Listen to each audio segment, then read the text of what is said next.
Welcome in to the newest episode of the Hot Hangout podcast. We're glad to have you here with us, joining us for episode 54.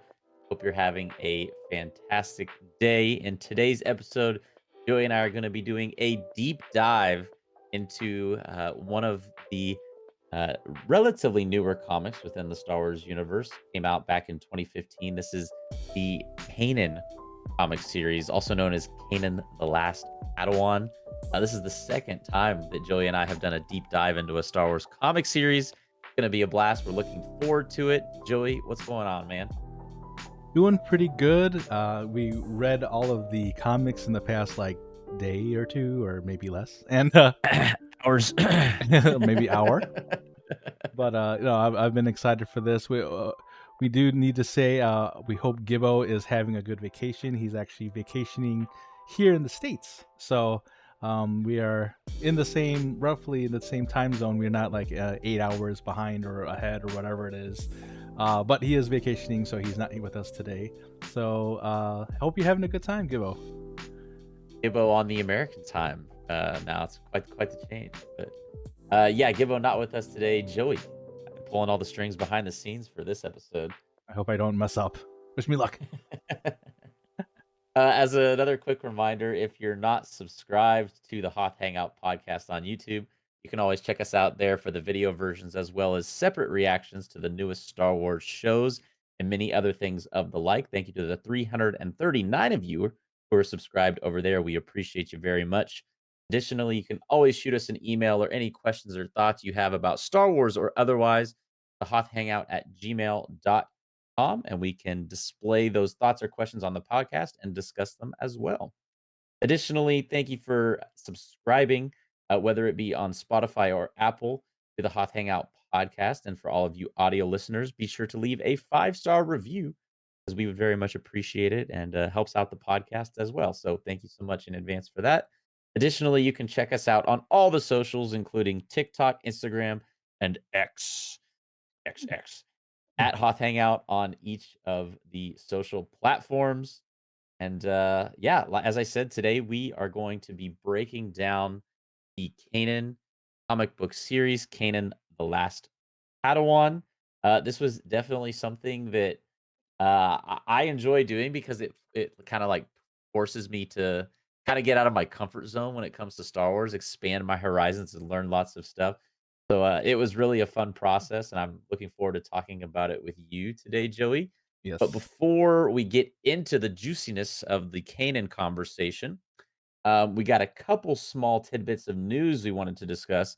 First of all, the first thing we wanted to talk about, which is really just astronomically uh, high numbers when it comes to the price of this thing that was sold. A model of an X-wing fighter, an original one used in Star Wars Episode 4, which at the time was just Star Wars, sold most recently on Sunday. It was expected to sell for a price of about 400,000. It ended up selling for over $3.1 million. Oh Can you my imagine? god! Imagine having that in your attic for that long, only to Yeah. find out that it sold, and then you sell it at a garage sale, and only to find out it's sold for 3.1 million. But that is a incredible price tag.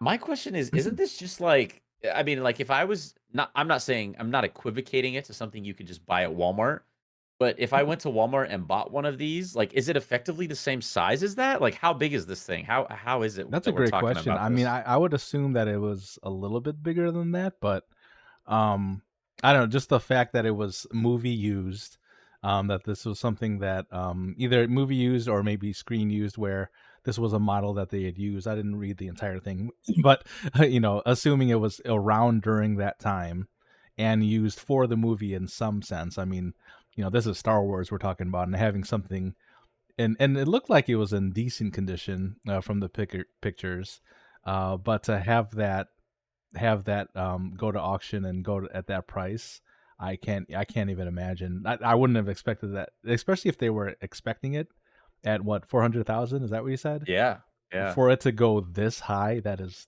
insane. The highest a prop has ever been bid on in any Star Wars movie. Kind of crazy. Mhm. Also, people should know you weren't kidding about the finding it in the garage thing. This was actually found in a Hollywood visual effects artist's garage. He was going through it. Actually, he recently passed away within last year, but prior to his passing, I guess he found all this really cool memorabilia and stuff that he had amassed over the years of being a visual effects artist in Hollywood, and one of those lucky items just happened to be this model of an X-wing fighter. So I'd be curious to find out who the lucky bidder was, but someone got a Mhm. pretty cool prize. I swear, if this ends up on Elon Musk's mantle, he's gonna show it off on X. Watch it. Oh, how cool would that be? That's the reason he bought it because it was When an the X-wing? X-wing, right? Yeah. Yeah. Pretty neat there, and, shout out to what was the Hollywood visual effects artist's name? Greg Jean? Hope I'm pronouncing that last name correctly. Shout out to Greg for discovering that pretty cool piece of Star Wars history, so $3.1 million, quite a pretty penny for that one there. Our next piece of Star Wars news deals more in the realm of video games. And when I say video games, I'm referring specifically to Minecraft in this scenario. Minecraft has partnered with Star Wars and it is now going to be coming to the Minecraft world. It's called Minecraft Star Wars Path of the Jedi, which is a downloadable content pack that is coming to Minecraft on November 7th. Joey, one of my most non-zoomer attributes is that I don't understand Minecraft very well. So, this one kind of like flies over my head a little bit, but are Mhm. you interested in this? Are you gonna pick it up and play it? Ironically, just this past week, I played Minecraft for the first time, not even knowing Ever? that this was yes, ever.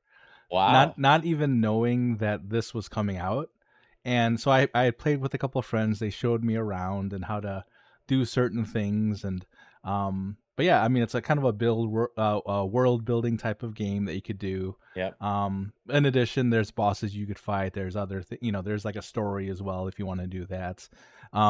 So I can kind of see the appeal, obviously now being a Star Wars fan and kind of really early in my Minecraft gaming career. I could see how this could be pretty cool. So I may have to pick it up just to see exactly what's even going on. I'll have to have my friends come along too, just be like, I don't know what's happening. You're gonna have to tell me exactly how to do certain things. But it's actually pretty fun, and we have the video up here. If anybody if you're watching the video version of the podcast, there's a little trailer that they showed. And it looks pretty cool. So I think you basically are either a Padawan or early Jedi, and you there's a scene here you go with a Jedi council, and it looks like this is taking place around the Clone Wars era because we see Yoda, we do see Plo Koon, we see Grievous. So so it's around that time. Shakti. So there's definitely that's the era we're in again, and actually looks pretty fun. Yeah, I will have to try this. I I'm I haven't played Minecraft in, like, it's been years, I would say, at this point. But hey, I guess they heard you had picked up the game recently, and they're like, "You know what we should release? Because Joey joined the world of Minecraft, Exactly. Just Star like and Wars." that's going to be releasing like a couple days after my birthday. So uh, Oh, they even did it as a birthday yeah, present. What do you that's yeah. know? Now, if it was free, that would even be better. Oh, how much is it? I didn't even ask. Yeah, I'm not even. I don't know if there was a price tag on that. Yeah, it doesn't even list, it just says sold separately on the site. It doesn't list a price for the DLC. So, if there's any Minecraft fans out there and you're familiar with how much downloadable content usually costs on Minecraft, let us know in the comments. And I'd also be more generally curious, like what people's familiarity with Minecraft in general is. Like, Mhm. I've certainly played it before, and it's not necessarily my cup of tea, but I know this is like Minecraft is arguably the biggest game in the world. Maybe like Fortnite would be the only exception, but But I think that's uh, true. Yeah.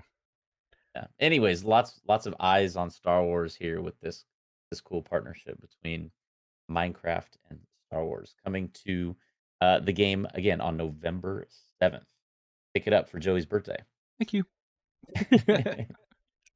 Additionally, and this is probably my favorite piece of Star Wars news that we have this week, the NYCC Star Wars Publishing Panel officially released information regarding lots of new stuff coming.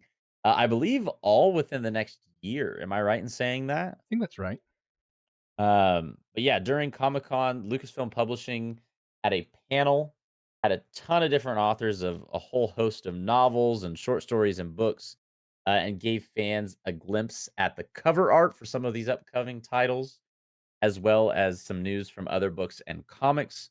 Among these announcements was a new Marvel adaptation that will explore Thrawn's alliance with Darth Vader. So pretty cool to see that. That's what that if you're watching the video version of the podcast, the one on the bottom right corner, Thrawn alliances. So always thrilled to get more Thrawn content whenever it does present itself.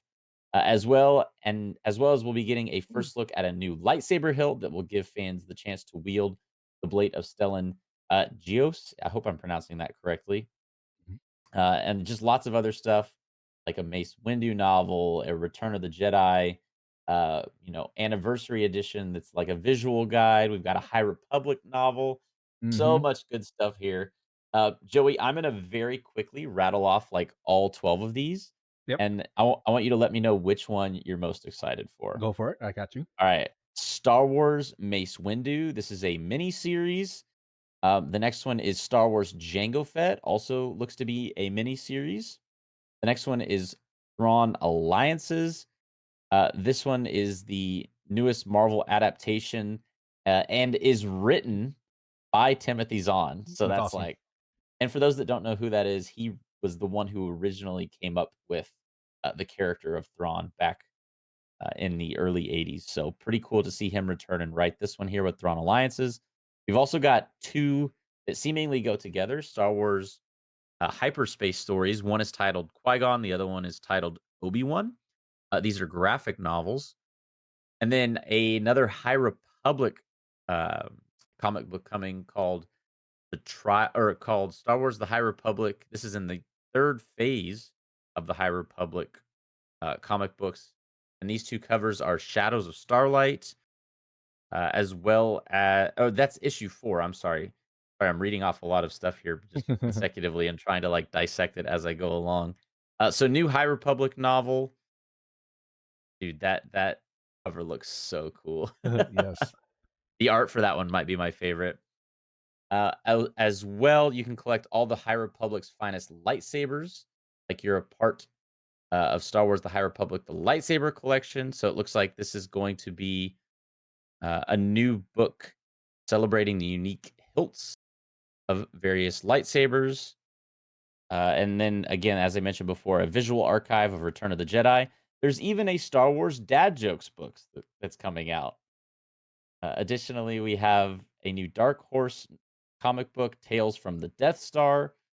And lastly, we have it looks like the High Republic character encyclopedia. Mhm. So I know that was like a long Mm. list of just a ton of different things. Did any of them stand out to you as the one you're most excited for?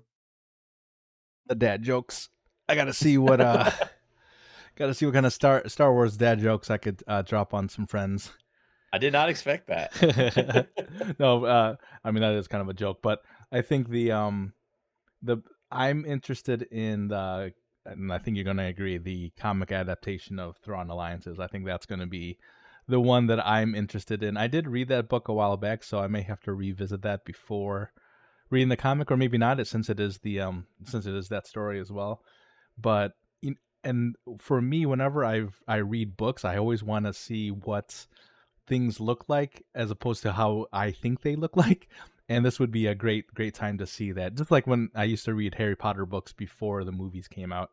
Um, I wanted to see, Diagon Alley. I wanted to see, Hogwarts and everything like that. So, I think it'll be really cool to see this come to life in comic form.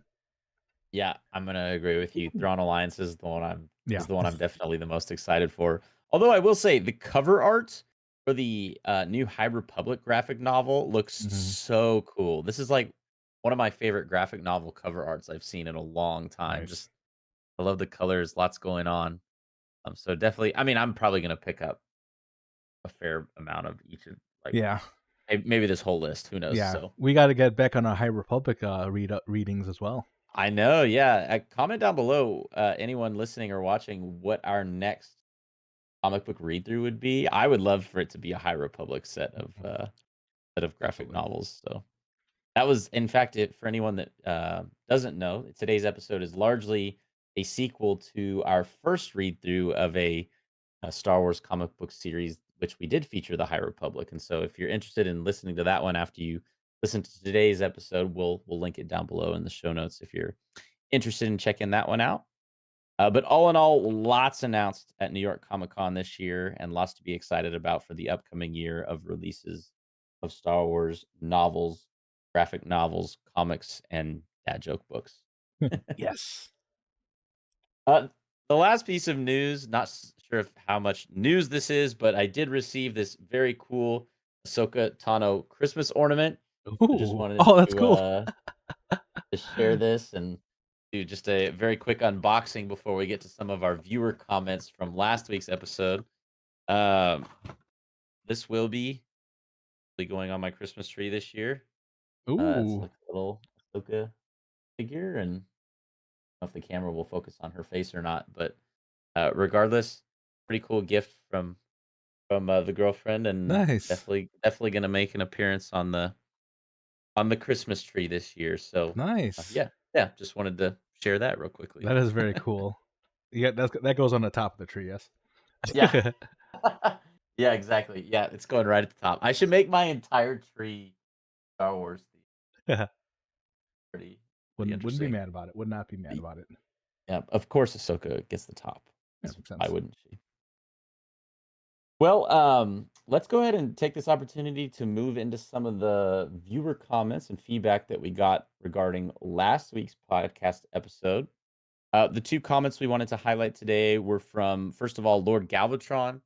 Lord Galvatron says, if I didn't have Loki season two, I would probably rewatch Rebels Mm, to see if anything in mm, Ahsoka becomes clearer. And nice. this is alluding to something we've talked about a lot in recent weeks. Just saying, like, I wonder what the perception of Mhm. fans who haven't seen Rebels or Clone Wars would be like in regards to their feelings surrounding Right. the Ahsoka show. Um, so this is an example of, Lord Galvatron hasn't seen Rebels, and so Well, he said rewatch, so actually maybe rewatch yeah, Rebels. yeah. Yeah. Yeah, so It, actually I just so realized that too.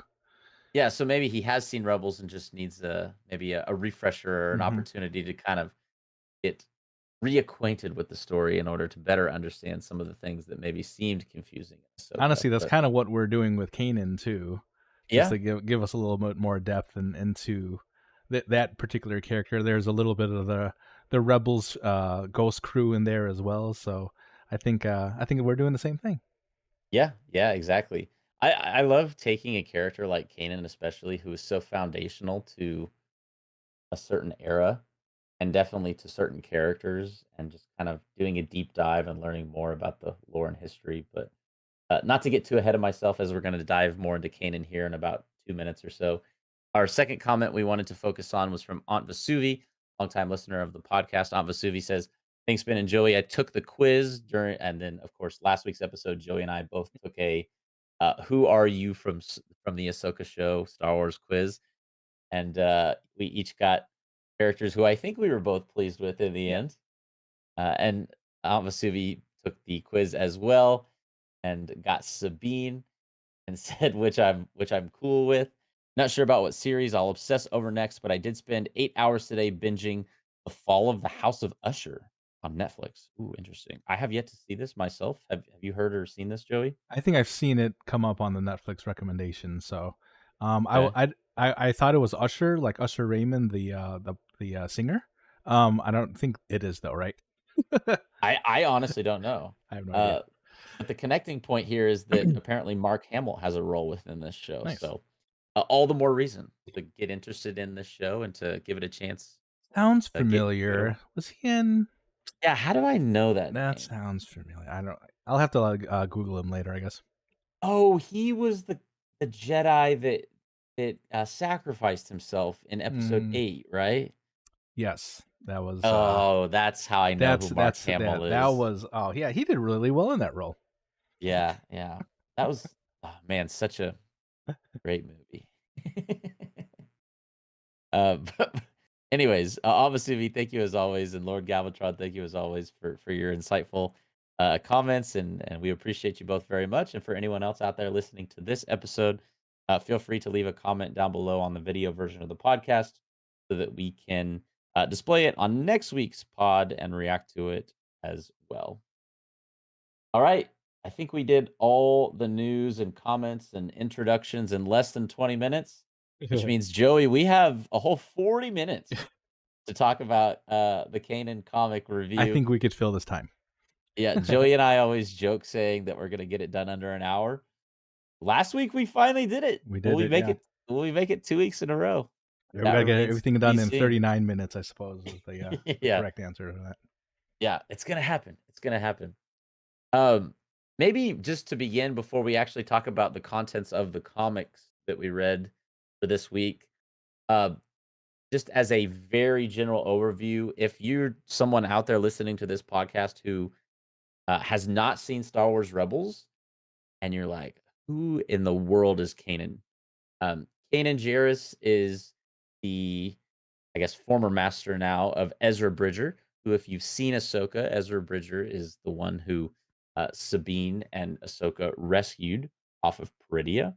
So Kanan was Ezra's master throughout the duration of Star Wars Rebels. And to save you the risk of there being any spoilers, I won't say too much more in regards to what actually happens to Kanan's character in that show in regards to kind of the dynamics of the Ghost crew, as they're known.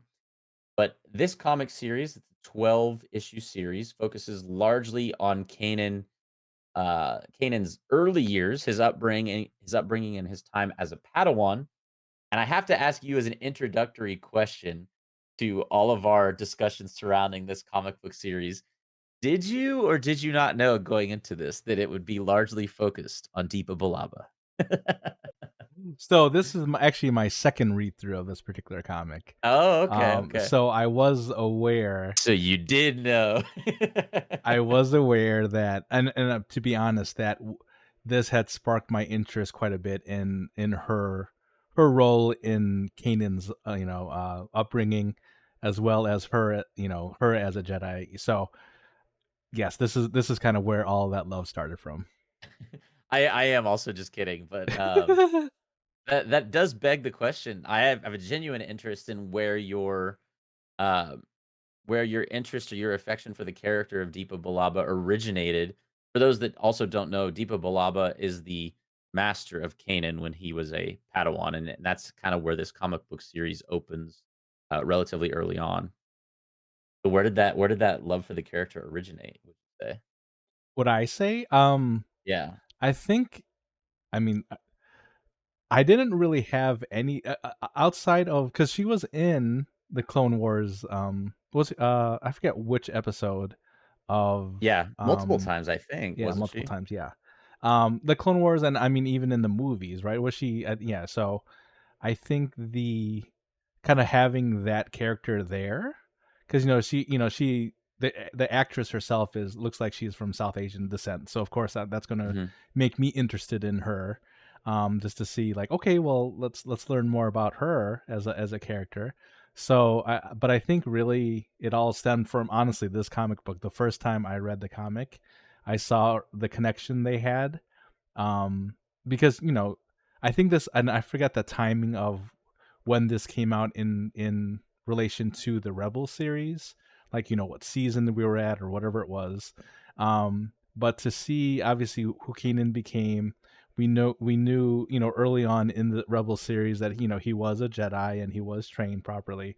Um, as a Jedi, but to have this story get more information on her, I didn't even realize it was going to be her. When I started reading this the first time, but to have this information here, honestly, I think this is where it originated.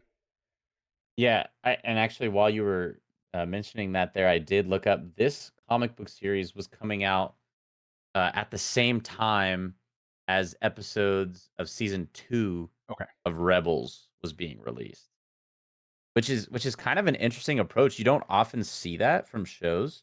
Mhm. Normally, it's like, the source material is completed, whether it's the comic or the show first, and then the other kind of takes the pre-existing source material and sort of builds off it. Right. It's unusual to see the development of a character ongoing in 2 separate mediums Mhm. simultaneously. Right. Like, they're building Kanan's character while they're also building Kanan's character in the comic books. Mhm. So which obviously means there needs to be a lot of communication if you're Oh, because absolutely. both of these are considered to be canonical in terms of the Star Wars universe, and so, I don't know, just an interesting insight that the creators of both Rebels and this comic book series probably had I would imagine had lots of dialogue back and forth in terms of how they were gonna go about the exploration of the Right. character of Kanan. It really does remind me of the High Republic and how they're pushing out content for them,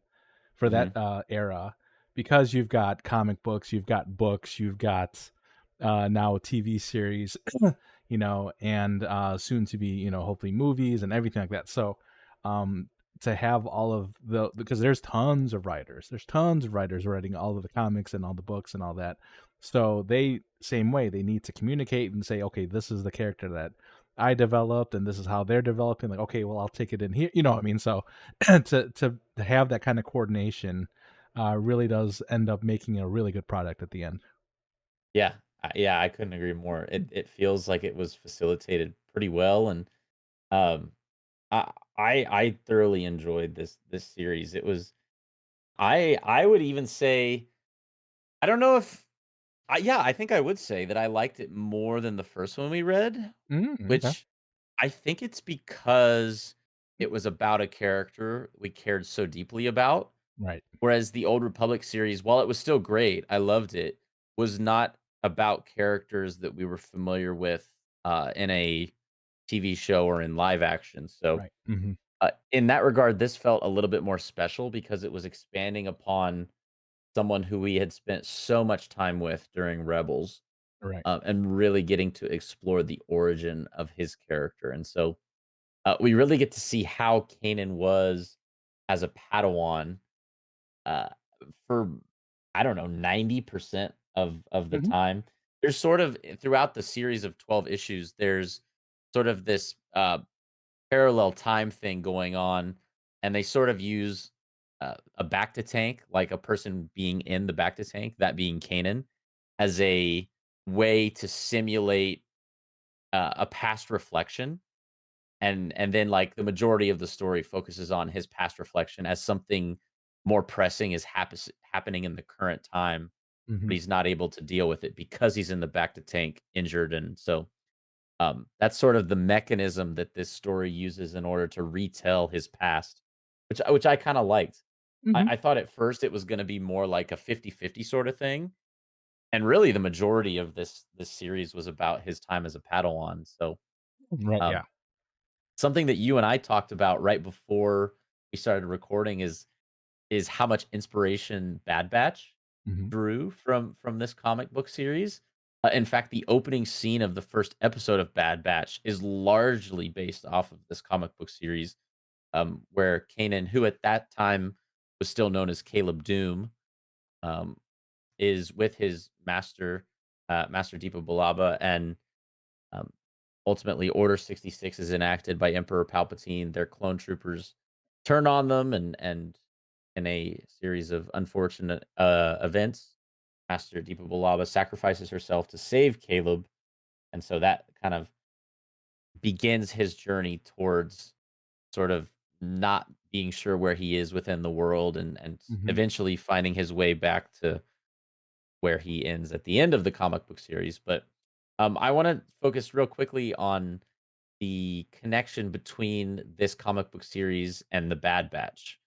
Mhm. Um, it's worth noting that this comic book series came out over 6 years prior to the release of the Bad Batch, and there's lots of parallels you can see, not just like drawing upon source content, but there was something I also mentioned to you before we started Mhm. recording. There's a line in the second issue of this series where one of the clone troopers who has recently undergone Order 66 uses the line, "Good soldiers follow orders." And this, for those of you who have seen Mhm. Bad Batch, you've heard this a million times. This is the tagline that you hear over and over and over again in that show when it comes to, um, um, gosh, I keep wanting to say Wrecker, not Wrecker, Uh, uh, with not Deadshot. Deathshot. What is his name? Not Dude, Wrecker. such Star Wars fans we are, Yeah, not even for real. remembering characters' names. Um, golly, oh no, why is it so difficult? Everyone out there, right? Oh, Crosshair. Crosshair. Oh my god.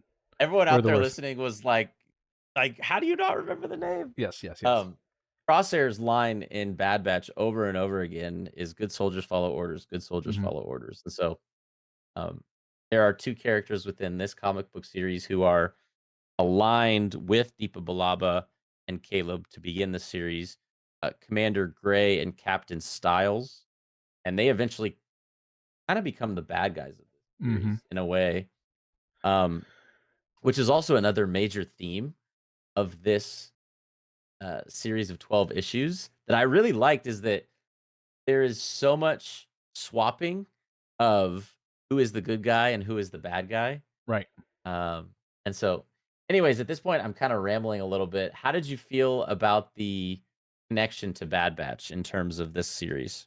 Well, I totally even passed over the whole good soldiers follow orders. So clearly I'm a great Star Wars fan, but I think the yeah, to obviously we know the Bad Batch. Any clone troopers were around during this time of Order 66. So we've seen stories with the Bad Batch, we've seen stories with Captain Rex, we've seen, Ahsoka get out of it. So and with Order 66, we've seen it also in Kenobi, what with the Inquisitor Reva, right? So I mean, so there's we've seen it from all these different angles, and it's always really interesting every time they do it. So this is just another case of it, especially with somebody who was able to escape, that being at the time Caleb Doom, right? So I think the using that story, it seems like that's like the well that they can just keep going to and keep going to, and but it's an important event, obviously, in the Star Wars universe.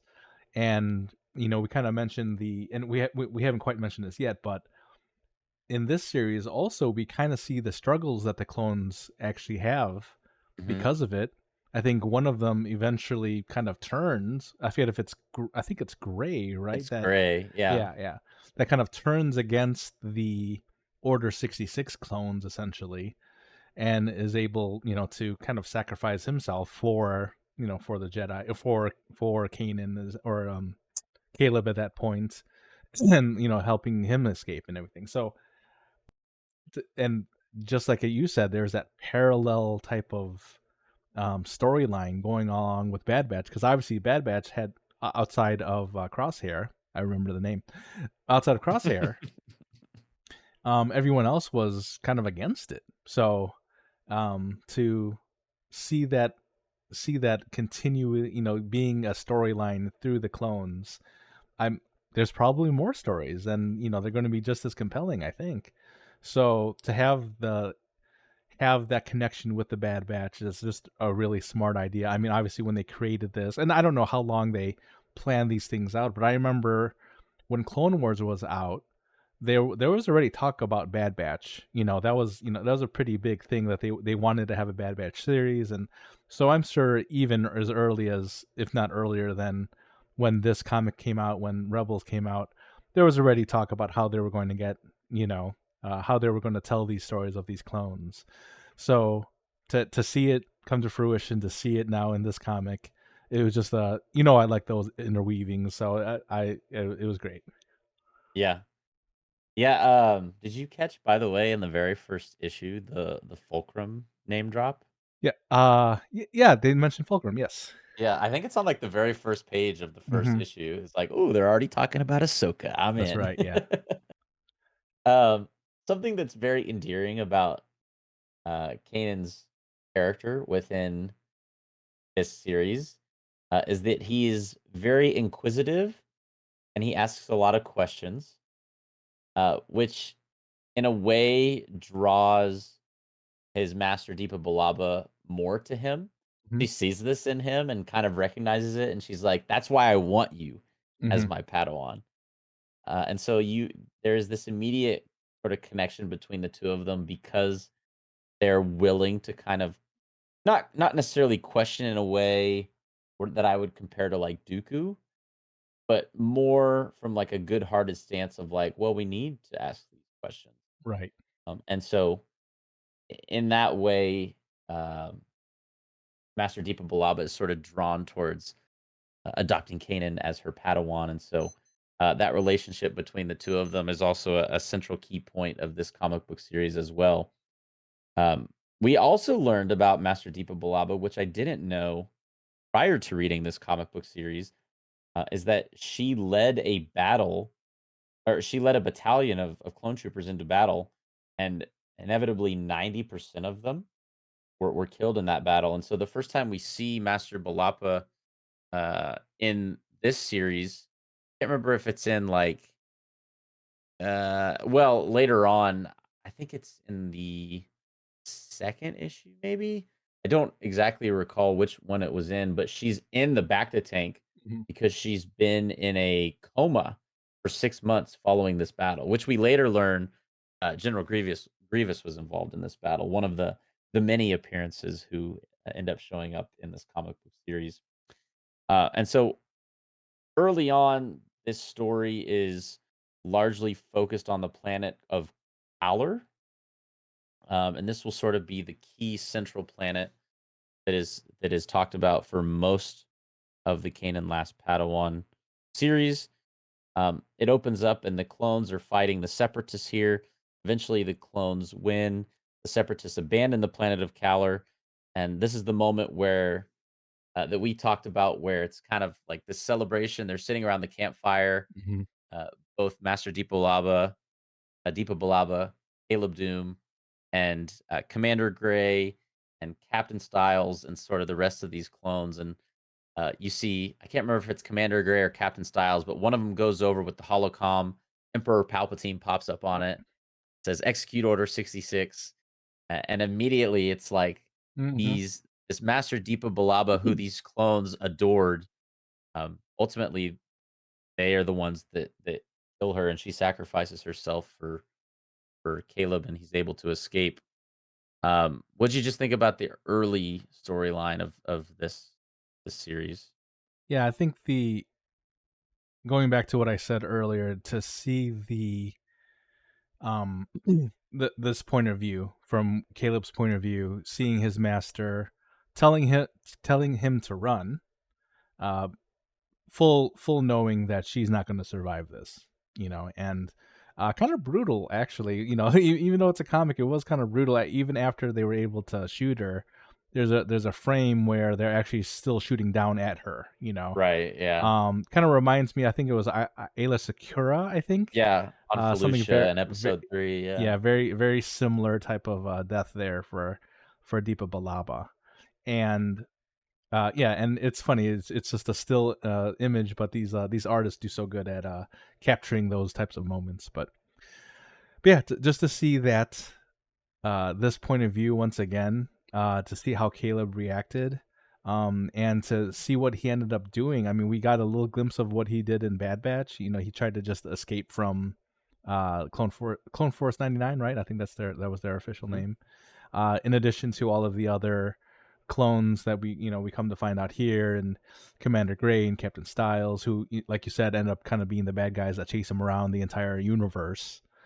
Um, but not then we see him try to figure out his way, and he ends up hooking up with like, a smuggler, and just trying to make ends meet and try to actually survive at this point, and but one thing you can't mess with Caleb is you just don't call him kid. He just gets so mad that I think he probably said don't call me kid maybe 3-4 times each issue, I feel. So he definitely does not like being called kid, although he is very much a child in this series. Yeah. Yeah, it's pretty much the only thing that appears in every single issue is Kanan or Caleb telling someone Don't call me kid." And there's even one point, it's Casimir, the smuggler who he befriends, calls him kid, and he gets so upset that he literally, like, punches him and Mhm. then just, like, flies off and says, Yeah, "I'm never talking to you again." doesn't he take his ship after that? Yeah. So he Huh? well, no, that's the second time. So the first Oh, time okay. he steals his ship, and then later on in the story, after they've acquired the second ship, which, Kanan refers to as the Escape, The that's the escape, name of yeah. the ship, Mhm, he punches his buddy who called him a kid, said, "I'm leaving and I'm taking the second ship." mhm, And then yeah, he does. It's like, yeah. "Oh, dang, okay."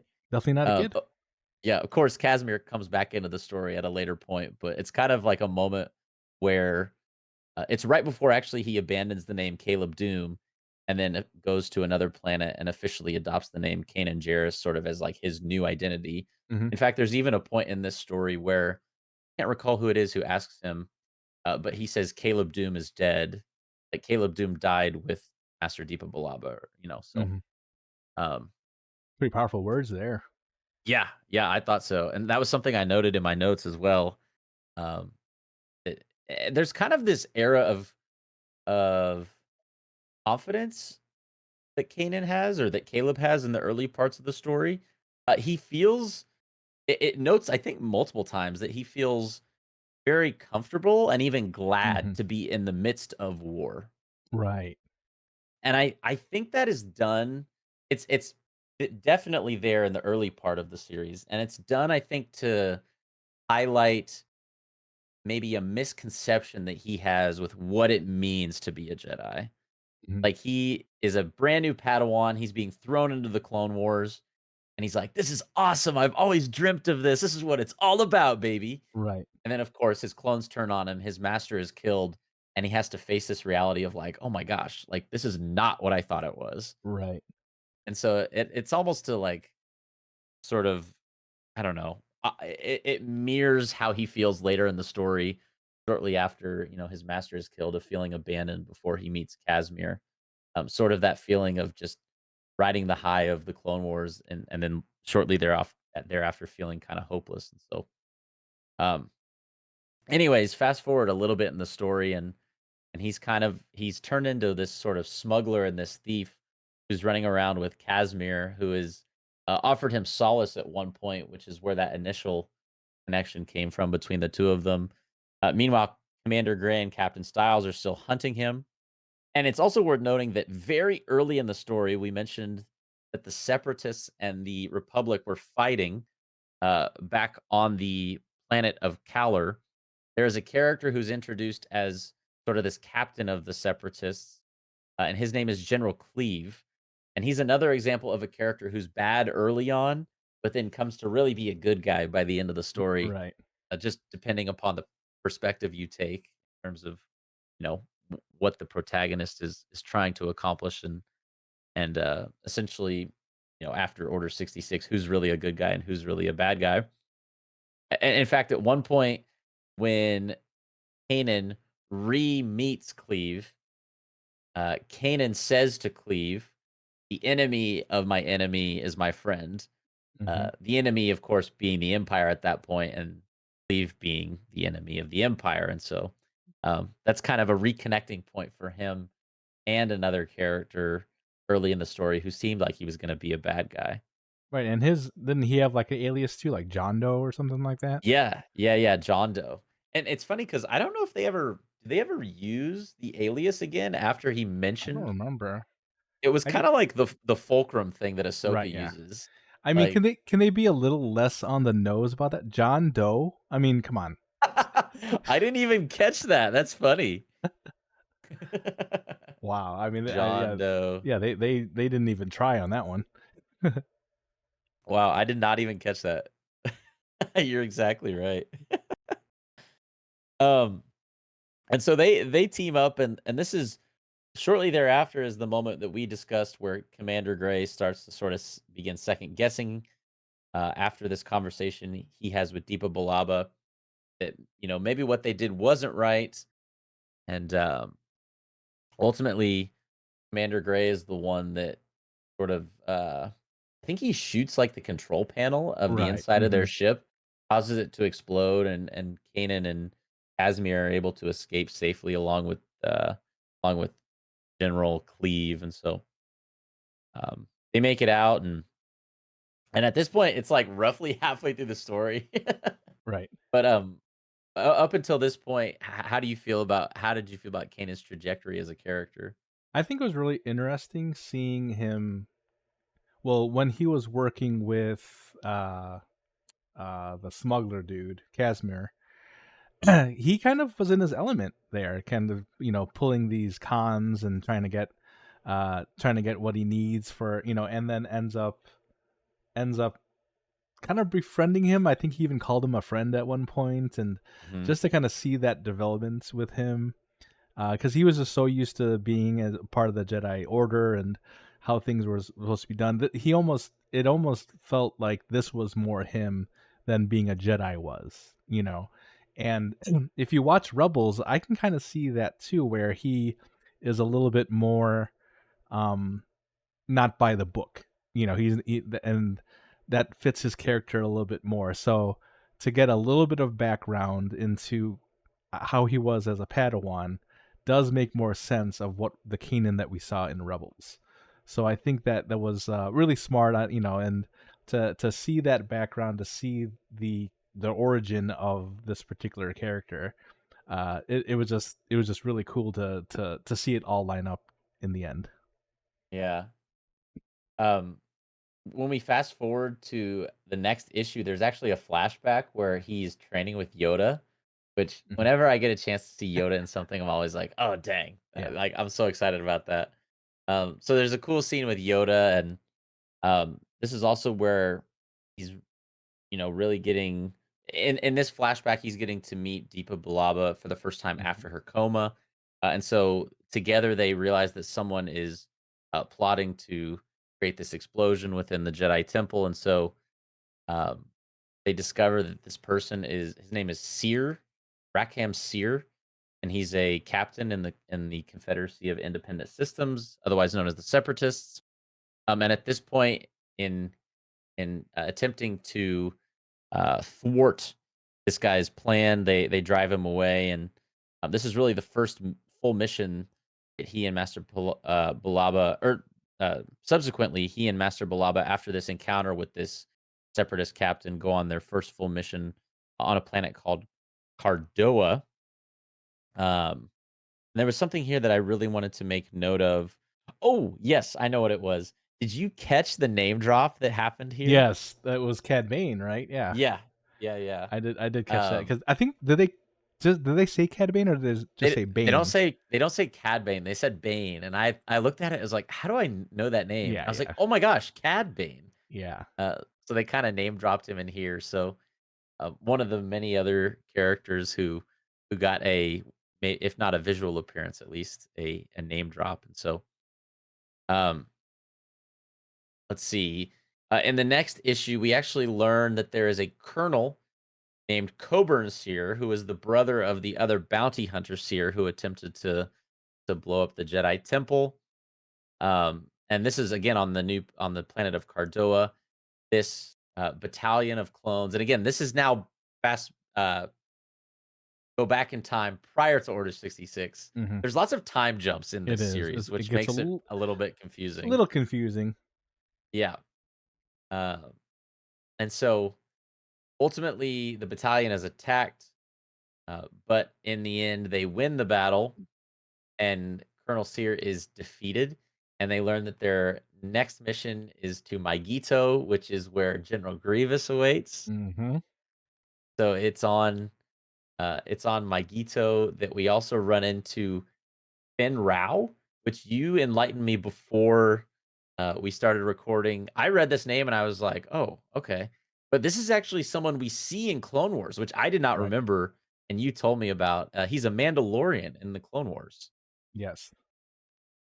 And so that I was like, "Oh, cool." Like there's so many name drops in Right, here where yeah. they just like, throw people in. And so there's a dire moment when it doesn't things don't look good for Kayla and Deepa Balaba. And so he comes in, and Finn Rao, along with the Skull Squadron, say that 10 times fast, There it is. of Mandalorians end up end up helping Caleb and Deepa escape. However, the other seer, not the one who was killed on the other planet, but his brother, kills one of Kanan's clone friends. The other, so that he's one of the younger clones, and so there's this running joke throughout the issue or two where he's around, that he and Kanan are both kind of referred to as the kids of the group, Right, yeah. which neither of them really like. By the way, he Uh, does not like being called kid, if you don't remember. yeah, yeah. And so uh, General Grievous also comes into the scene for the very end of this issue. Meanwhile, this is all like taking place as a flashback. So in the modern time, the Ghost Crew, the rebels, are being attacked by the Empire, and Kanan is in the back to tank, so they're trying to hold him off. And then there's like another flashback, and Caleb is fighting Seer while Deepa Balaba is fighting Grievous. Um, and so ultimately, Kanan kills Seer. Deepa Balaba doesn't defeat Grievous, but he does escape. And so they go to the present day, flashback to the present day. Kanan breaks out of the back to tank and rescues the Ghost Crew, who had been captured at that point in time.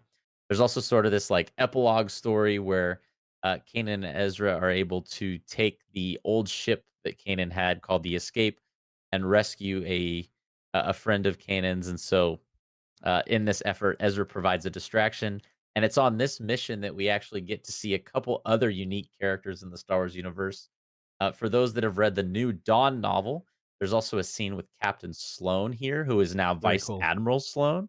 Very Yeah, cool. just another really awesome inclusion of other source material. And so Kanan ultimately rescues his friend from Vice Admiral Sloan.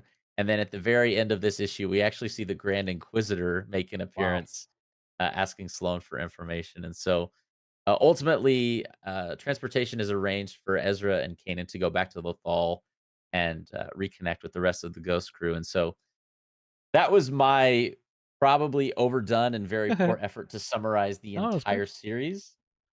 There are certainly parts that were glanced over and missed. Tried to hit on some of the more major things. And at the risk of going too far over an hour for this podcast, I think we should probably touch on some more general themes and just takeaways at this point. Um, Something I guess we should first talk about, and maybe we've already touched on it a bit. So, take it whatever direction you want to take it. But when it comes to the relationship between Master Deepa Balaba and Kanan, how did you feel about the job that this issue or this series of issues did in regards to depicting it? We did mention a little bit of how she really picked him because of his demeanor and how he asks these questions, and it went because of the struggles that she had being a general, where she had lost 90% of her battalion there. I think um they were kind of a match made in heaven, really, and I think they called her kind of damaged as well. You Yep. could see the struggles that she was having, kind of being in that role that she was in as a Jedi, as a master. But they do allow her back on the Jedi Council in one of the issues there as well. To see, normally when you think of the Jedi Masters, they're kind of this all holier than thou type of characters where they're kind of untouchable. But with Deepa Balaba, you could see that there was a lot of conflict within her that she had to get through in order to be the master that Caleb needed. So to see her growth as well, that's not what you really expect when you think of a master. You think of, they kind of know what they need to do already. But from this series, you could see that she needed some development too. She needed to grow as well. um and kind of in line with what Caleb was doing, what Kanan was doing with his development as a Padawan. Just to see that all together, it kind of reminds me of Qui-Gon as well. Kind of, he is always kind of questioning things. So that's that when we were talking about how he questions a lot of things, it kind of reminded me back to Qui-Gon, and you even mentioned Dooku and those types of Jedi that are pretty important to the Jedi Order, and probably had if they maybe had them as part of the Jedi Order, maybe you wouldn't have had so many problems that you did. But with Deepa Balaba, we know that they had at least one in there that could ask the questions that were needed. Yeah, in many ways, I mean, you said it. There, in many ways, their relationship is very similar to a Qui-Gon Obi-Wan relationship, or even a Dooku Qui-Gon relationship. Just sort of that natural, not like unwillingness to just go with the Hmm. flow, and natural affinity to want to question things. Like Deepa Balaba makes it very apparent very early on in this series that the Jedi Order made errors in taking military titles, Right. and she's like very firm on that point, like that they should not have done that. That their role is more so as peacekeepers rather than generals or war heroes. So um, Deepa Balaba not afraid to go against Yeah. the grain. Also wanted to just, I mean, we've talked about these already, but just to note, something that this comic series did so well was it incorporated just lots of characters from with, all throughout the Star Wars universe. We mentioned Finn Rao, who was a Mandalorian from the Clone Wars series. The Grand Inquisitor makes an appearance in the last issue of the series, as well as Ray Sloan, who is from the New Dawn novel.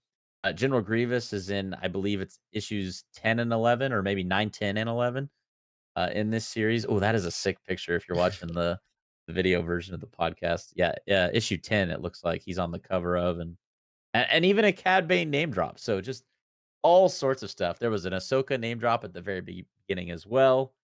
Um, you know, this comic series did a great job of uh, reaching across the Star Wars universe and including a myriad of host characters. So And I think it goes to show once again, we've said this in the past. Watch the animated series, read the books, read the comics. It may not be exactly what you wanted. I mean, what you're used to, and you even said yourself, it kind of takes you out of your comfort zone of watching movies, watching shows, and stuff like that.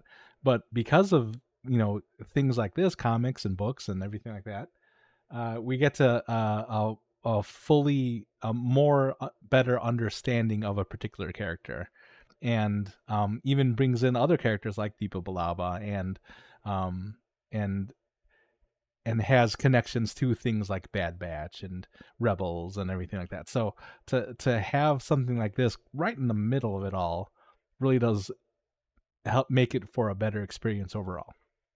yeah, and I would even add that part of, I guess, and maybe this is intentional or unintentional, but part of our efforts in doing a review of this comic book series right after Ahsoka maybe does serve as some level of encouragement to people to be like, hey, like these are cool Hmm. characters who have Right. lots of depth.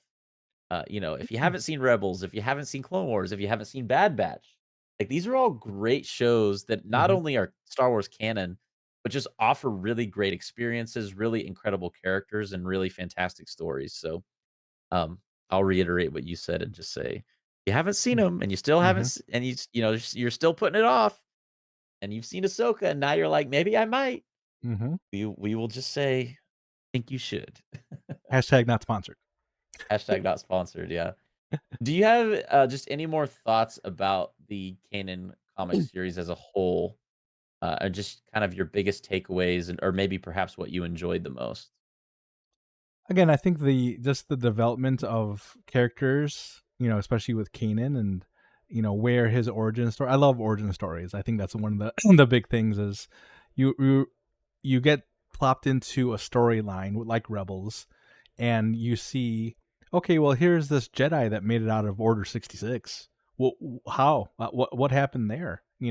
So I think you said season 2 of Rebels is when this comic came out. So Mhm. pretty quickly you find out, okay, well, this is how he did it. And these were his stories as they were able to connect that storyline of of his upbringing as a Padawan to the person he became, in kind of real time during this series as well. With the rebels, with Sabine, with Hera, with everyone. So you can see the parallels of this is why who he is. I mentioned earlier that it didn't seem like he's the type of person who doesn't necessarily goes by the book, um, and a little bit off of what you would expect a Jedi to act as or to think as. and it makes sense now because you see this comic, and they explain it a little bit more. He felt like exhilarated when he was at war, and he was able to make a difference in that way. And you can kind of see that development going into the Kanan that we saw in Rebels. He does turn out to be a little bit more Jedi, if you will, kind of towards the end of the series. But I feel like he was much more of a rebel kind of at the start. Yeah. Yeah, I mean, that last thing you said is a great way to put it. He was more of a rebel at the start, which really, I think, personifies who he is in the Rebels series. He is someone who doesn't do things necessarily by the book, but has a good heart, and so, the way that they depict that in the series, I think, is really well done, and whether it's his interactions with Deepa Billaba or sort of his time figuring himself out as a person and what he's supposed to be doing, and the time he takes to sort of just be a thief, and then his his coming back around to understanding what it means to be a Jedi, and so ultimately, all in all, just a really good series. And I would reiterate what I said at the start that I think I enjoyed this one more than the Old Republic series. That might be a hot take, but In the High again, Republic. because it's or the High Republic, excuse me, not the Old Republic. More than the High Republic series that we read a couple months ago, just because it is about a character we care so much about, Right. and I loved expanding the depth and breadth of knowledge that we have about Kanan Jarrus, aka Caleb Doom, aka Padawan of Master Deepa Balaba. That's right. Well, Joey and I really enjoyed the opportunity to read this series and break it down and dissect it and gain a more fuller understanding of the character of Kanan Jarrus. For those of you out there who have read this, let us know down in the comments what your favorite parts about the series were. And if you haven't read this, we would encourage you to take a glance at it and perhaps pick it up. Not sponsored, but Joey and I both read this on Marvel Unlimited. Hmm. If you don't know what Marvel Unlimited is, there is an option to subscribe monthly or annually, and you can read literally unlimited comics that subscription. And so And Joey and I are we've read two. yeah, yeah. I guess we need to step up our game with Yeah, our that's subscription, right. with the number of comics we're reading. But again, Marvel Unlimited, it's a pretty good resource for these sort of things. And again, not sponsored, but we were. We wouldn't mind. Yeah. Uh, well, a question we would like to pose to all of you as well, who are listening or watching this. Um, which character do you want to learn more about?